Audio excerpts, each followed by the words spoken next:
प्यारे साथियों, नमस्ते नमस्कार। आज हम लोग देख रहे हैं यूपी टेट सेकंड पेपर के लिए हिंदी 30 प्रश्न। महत्वपूर्ण क्वेश्चन है।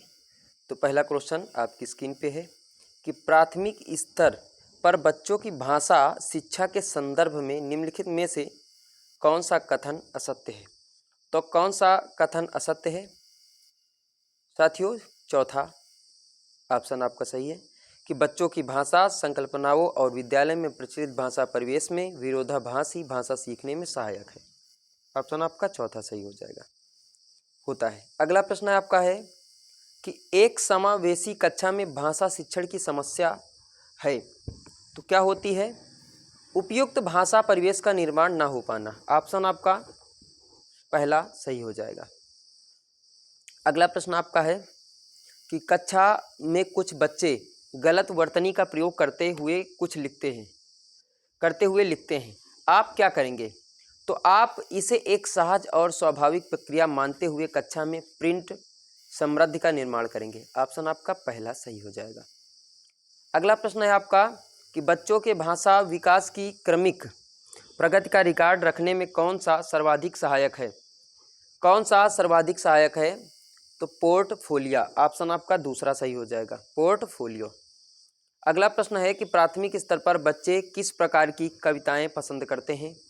तो किस प्रकार की कविताएं पसंद करते हैं कि जिनमें वे लयात्मकता हो।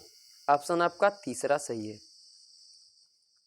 अगला प्रश्न आपका क्या कहता है कि प्राथमिक स्तर पर बहुसांस्कृतिक पृष्ठभूमि वाली कक्षा में बच्चे लक्ष्य भाषा के परिवेश में भाषा अर्जित करते हैं।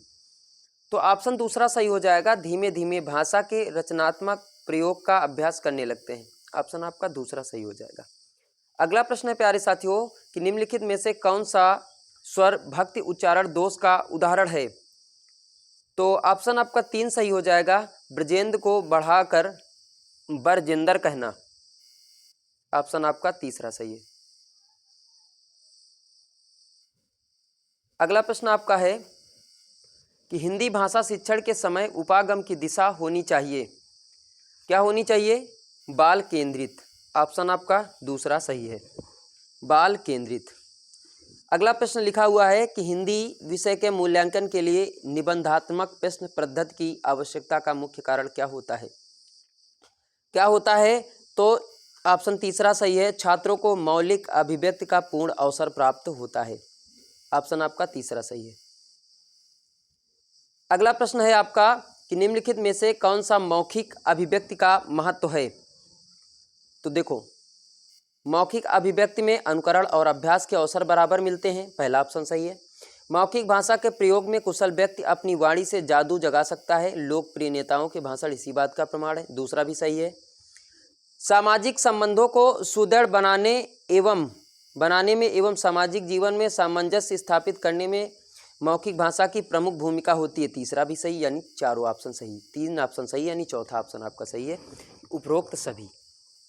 अगला प्रश्न आपका है कि शिक्षण सहायक सामग्री का के लाभ हैं, क्या लाभ होते हैं? तो ये होते हैं, देखो, पहला ऑप्शन, इससे पाठ अधिक सरल, रोचक और मनोरंजक बनता है। पहला ऑप्शन सही है।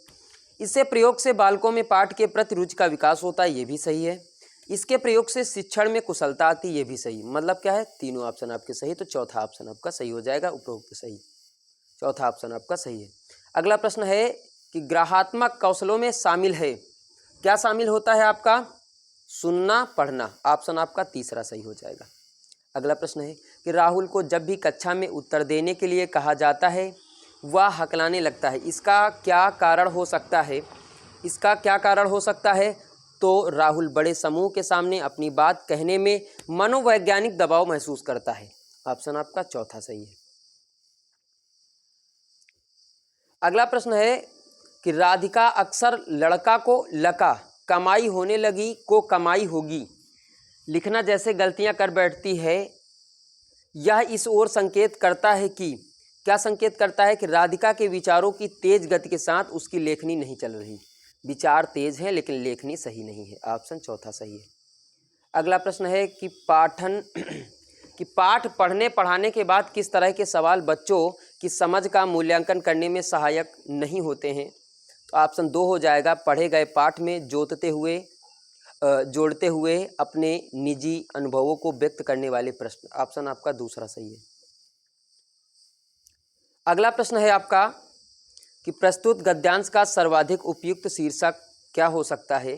तो ऑप्शन आपका दो है कि भारत की आर्थिक चुनौती। भारत की आर्थिक चुनौती, ऑप्शन आपका दूसरा सही है। अगला प्रश्न है कि प्रस्तुत गद्यांश के अनुसार भारत के आर्थिक विकास की मुख्य चुनौती निम्नलिखित में से कौन सी नहीं है। कौन सी नहीं है, तो बेरोजगारी, ऑप्शन आपका चौथा सही हो जाएगा। अगला प्रश्न है कि देश एवं समाज की वास्तविक प्रगति के लिए क्या आवश्यक है। क्या आवश्यक है, तो आर्थिक चुनौतियों का शीघ्र समाधान, ऑप्शन आपका तीसरा सही हो जाएगा। अगला प्रश्न, देश के आर्थिक विकास को समुचित गति देने के लिए हमें क्या करना होगा। क्या करना होगा, तो औद्योगिकरण की प्रक्रिया में तीव्रता लानी होगी, ऑप्शन आपका पहला सही है। अगला प्रश्न है गरीबी को कम करने में किससे मदद मिलेगी। किससे मदद मिलेगी, तो बेरोजगारी को कम करने से, ऑप्शन आपका चौथा सही हो जाएगा। अगला प्रश्न है दंड प्रक्रिया में कौन सा समास होता है। तो दंड प्रक्रिया में तत्पुरुष समास होता है, ऑप्शन आपका तीसरा सही है। अगला प्रश्न है कि कौन सा कथन असत्य है। तो कौन सा कथन असत्य है, तो स्वावलंबन केवल राष्ट्र के लिए ही आवश्यक है, ऑप्शन आपका पहला सही है। अगला प्रश्न है सफलता की राह आसान हो जाती है। सफलता की राह आसान हो जाती है जब आत्मविश्वास बढ़ने लगता है। आपका आत्मविश्वास जब बढ़ने लगता है तो सफलता जरूर से जरूर आपको नजर आने लगती है, दूसरा ऑप्शन आपका सही हो जाएगा। अगला प्रश्न है कि स्वावलंबी व्यक्ति समाज में प्रतिष्ठा का पात्र क्यों होता है। क्यों होता है, क्योंकि वह सफलता की राह पर अग्रसर होता है, ऑप्शन आपका दूसरा सही है। अगला प्रश्न है कि स्वावलंबन ने ही मनुष्य को पशुओं में अलग किया है, इस कथन का तात्पर्य है। इस कथन का क्या तात्पर्य होता है, तो स्वावलंबन के कारण ही मनुष्य पशुत्व के ऊपर उठ सकता है, ऑप्शन आपका तीसरा सही हो जाएगा। अगला प्रश्न है कि प्रस्तुत गद्यांश का सर्वाधिक उपयुक्त शीर्षक निम्नलिखित में से क्या होगा। क्या होगा, तो स्वावलंबन, ऑप्शन आपका पहला सही, स्वावलंबन। अगला प्रश्न है कि यथासंभव में कौन सा समास होता है। यथासंभव में कौन सा समास होता है, तो अव्ययीभाव समास होता है, आपका ऑप्शन पहला सही हो जाएगा। अगला प्रश्न है कि मनुष्य रोजगार की तलाश में कब लगता है। मनुष्य रोजगार की तलाश में कब लगता है, तो गृहस्थ जीवन प्रारंभ करने से पहले, ऑप्शन आपका तीसरा है, गृहस्थ जीवन करने से पहले।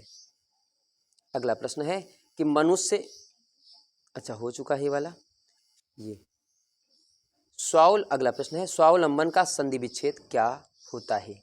ये होता है स्वाधन अवलंबन, ऑप्शन आपका दूसरा सही है। अगला प्रश्न प्यारे मित्रों कि परावलंबी किस आनंद से सदा वंचित रहता है। सदा वंचित रहता है, तो तीसरा ऑप्शन आपका सही हो जाएगा, स्वयं परिश्रम से अर्जित की हुई संपत्ति के भोग का आनंद, ऑप्शन आपका तीसरा सही हो जाएगा। मेरे प्यारे साथियों, तो आपको मैंने 30 क्वेश्चन हिंदी के बताए हैं। आप लोगों को क्लास कैसी लगी जरूर से जरूर कमेंट करके बताना प्यारे साथियों। नमस्ते, नमस्कार प्यारे भैया बहन।